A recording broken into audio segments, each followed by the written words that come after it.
The following exercise focuses on your chest or your pectoralis major muscle.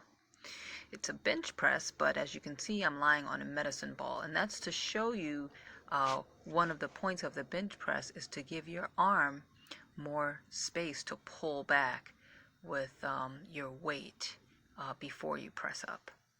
So here I'm on a step bench, and I still have that spacing for my arms to be able to pull back.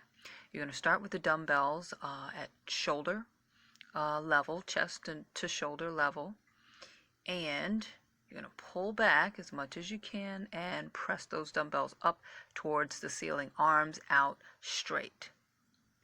Again, pull back, slow and controlled, and press those dumbbells up, out straight over your chest. Belly button in, repeat. Thanks so much for watching. Please like, share, and subscribe for more exercises.